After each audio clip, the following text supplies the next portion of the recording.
গলতে শুরু করেছে জমে যাওয়া বরফ, সেই পুরনো বন্ধুত্বের সুবাস ভারত বাংলাদেশ সম্পর্কে। 5 আগস্ট 2024-এর পর ক্রমশ বাড়ছিল দুই প্রতিবেশী দেশের দূরত্ব। তবে বাংলাদেশের নতুন সরকার গঠনের পর ভারত আবারও বন্ধুত্বপূর্ণ সম্পর্কের দরজায় কড়া নাড়ছে। মুস্তাফিজুর রহমান ইস্যু থেকে শুরু করে বিশ্বকাপ বয়কট, অদূর ভবিষ্যতে সব সমস্যারই যেন সমাধান আসন্ন, অন্তত এমন আভাস ক্রীড়া প্রতিমন্ত্রী আমিনুল হক ও বিসিসিআই এর সহসভাপতি রাজীব শুক্লার কণ্ঠে। 12 ফেব্রুয়ারি ত্রয়োদশ জাতীয় সংসদ নির্বাচনে নিরঙ্কুশ সংখ্যাগরিষ্ঠতা পেয়ে সরকার গঠন করেছে বাংলাদেশ জাতীয়তাবাদী দল বিএনপি। 17 ফেব্রুয়ারি গঠিত হয়েছে নতুন মন্ত্রিসভা, যেখানে টেকনোক্র্যাট কোটায় যুব ও ক্রীড়া মন্ত্রণালয়ের প্রতিমন্ত্রী হিসেবে দায়িত্ব নিয়েছেন বাংলাদেশ ফুটবল দলের সাবেক অধিনায়ক আমিনুল হক। দায়িত্ব নেওয়ার পর প্রথমবার গণমাধ্যমের মুখোমুখি হলে আমিনুলের কাছে ভারত বাংলাদেশ সম্পর্ক নিয়ে জানতে চাওয়া হয়। দুই দেশের সম্পর্কের শীতলতার প্রভাব যে বেশ ভালো করেই পড়েছে ক্রীড়াঙ্গনে। জবাবে আমিনুল জানান, আমি আজকে শপথ গ্রহণ অনুষ্ঠান থেকে আসার পরেই আমাদের সংসদ ভবনে ইন্ডিয়ার ডেপুটি হাই কমিশনারের সাথে আমার দেখা হয়েছিল।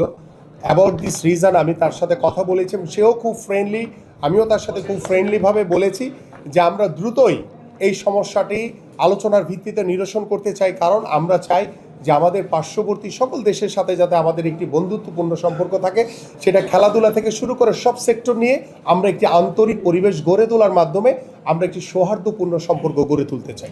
এদিকে ভারতও সম্পর্ক উষ্ণ রাখতে চাইছে বাংলাদেশের সাথে।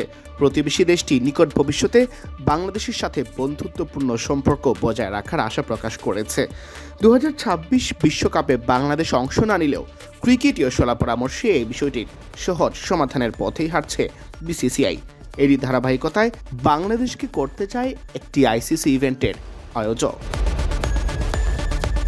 সম্প্রতি এক সাক্ষাৎকারে বিসিসিআই এর সহসভাপতি রাজীব শুক্লা বলেন, আমাদের বৈঠকে বাংলাদেশকে নিয়ে আলাপ হয়েছে। সেখানে আমরা ভেবেছি বাংলাদেশে একটি আন্তর্জাতিক ক্রিকেট আসর করার। বাংলাদেশ আমাদের বন্ধু, বাংলাদেশ আমাদের মিত্র।